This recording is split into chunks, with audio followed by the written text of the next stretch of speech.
এক ফেরিওয়ালা, সে কাস্টমার মিললেও তার মালের ঘোষণা দিতে থাকে, কাস্টমার না পাইলেও গলিতে গলিতে সে তার মালের ঘোষণা দেয়। হইতে পারে 1 ঘন্টা যাবত একটা মালও বেচছে না, কিন্তু সে তার বলা বন্ধ করে, সে গলিতে গলিতে তার মাল ফেরি করে। এই জন্য ওলামায়ে কেরাম, আল্লাহর কথা যারা বলে, তারা উম্মতের দুয়ারে দুয়ারে কালেমা ফেরি করে, আখিরাতের কথা ফেরি করে। এবার গ্রহণ কে করবে না করবে সে তো মালিকের ফয়সালা। নবী সাল্লাল্লাহু আলাইহি সাল্লাম কাউকে এক কথা বলছে, কালেমা পড়ছে, কাউরে 21 বছর বলছে, 23 বছর বলছে, তবুও সে কালেমা পড়ে না।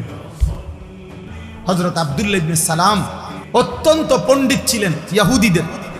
উনি আসছিলেন নবীজির সাথে বিতর্ক করতে। নবীজির সামনে আয়েশা বসছে, আয়েশা মাত্র রেডি হইয়া কিতাব চাইয়া আইছে নবীজিরে বহস করে হারাইয়া দিবে। উনি আয়েশা নবীজির সামনে বসছেন, বৈশা উনি নিজেই বলছেন, আমি মুহাম্মদের চেহারার দিকে তাকাইলাম, কিছুক্ষণ তাকিয়ে থাকলাম, আর তাকিয়ে তাকিয়ে ভাবলাম, কিছুক্ষণ ভাই আমি বুঝলাম এটা কোন মিথ্যাবাদের চেহারা হইতে পারে না। আমি কালেমা পড়ে মুসলমান হই। কিচ্ছু বলতে হয় না, চেহারাই ইমানের দাওয়াত হয়ে গেছে।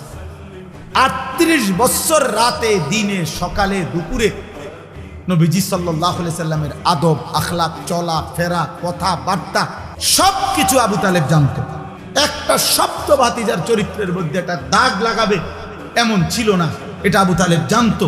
কিন্তু আল্লাহর ফয়সালা ছিল না, যার কারণে 38 বছরের সংস্পর্শের পরেও আবু তালেব বেঈমান হয়েই কবরে গেছে।